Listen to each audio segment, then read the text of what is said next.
салмыттыры. Емесі Геошондо программасы. Чуақтың чуысындай уланған вечерний Бишкектен иши бүгін аздеден қайра башынан башталып кете жаздады.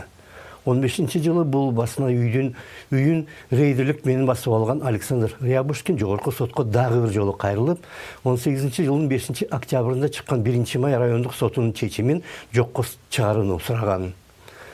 Ал чечіммен рейділікті баштаған ошол эле 1 май сотунун 14 жылдағы чечими жокко чыгарылган. Анткени 14 жылы сот Эмиль Аксамаев Рябушкинге акцияларын 50%-ын кайтарып бериш керек деп чечкен.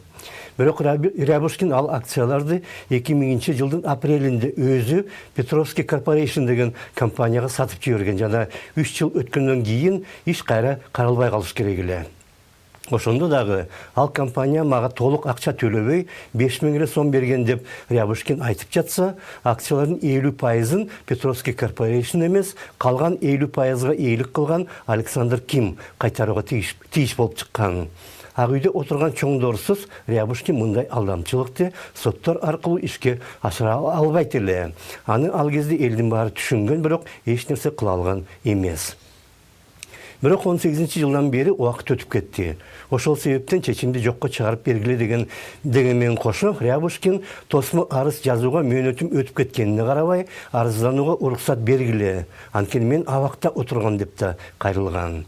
Бирок Кимдин адвокаттары бүгүн акыркы 2 жыл ичинде Рябушкин түрмөдө отуруп дагы, эркиндикте жүрүп дагы бир нече арыз жазганын далилдешти. Алардын баары кабыл алынган эмес.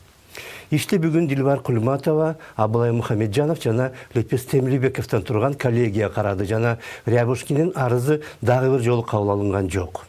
18 жылдын 5 октябрында чыккан сот чечими ошол жылдын декабрында Бишкек шаардык соту жана 19 жылдын апрелинде жогорку сот тарабынан бекиген. Бирок ага карабай Рябушкин улам жаңы тосмо арыз жазууда. Сторона Рябушкиных, они все время Рябушкиндер сотко улам жаңы арыз жазып бардыгыбызды жүдөтүп бүттү. Аны менен алар убакытты создуктуруп жатат. Коёндой окшош жаңы чечимдер чыгат. Алар коёндой окшош жаңы арыз жазат. на одни и те же судебные акты. Рябушкиндин өзүнө каршы дагы 18 жылдын ноябрында кылмыш иши ачылып, ал жарым жылдай убактылуу кармоочу абакта отурган, бирок кийин үй камагына бошогон. Ошондон бери ал улам жаңы арыз жазат. Анын арыздарын райондук сот кабыл алат дагы жогорку сотко жөнөтөт. Жогорку сот аны карабай четке кагат, бирок ар бир ошондой арызга кеминде 3-4 ай карап кетет.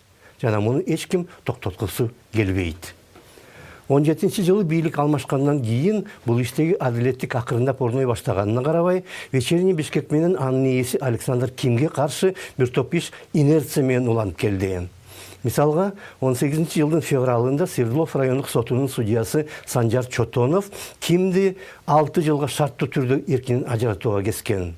Бул акылга сыйбаган чечимди жогорку сот 6 айдан кийин гана жокко чыгарган. Бардык сот чечимдери жокко чыгарылып бүткөнүнө карабай, укук министрлиги менен Чүй Бишкек укук башкармалыгы басма үйдү кайрадан Александр Кимге каттоо иштерин бүтүрбөй жатат. Шылтоо катары Рябушкиндин тосмо арыздары каралып бүт элек деген жүйө келтирилет. Бирок 15 жылы вечерканы Рябушкинге катташ керек болгондо иштер ал өз арызын министрликке жеткире электе эле бүткөн. Кыргызстандын укук талаасында жаман иштер ылдам бүтөт. Адилеттик орнотуу болсо айларга жана жылдарга созулат. Бир чака ак боекко бир тамчы эле кара боек кошсо, ал ак болбой калат.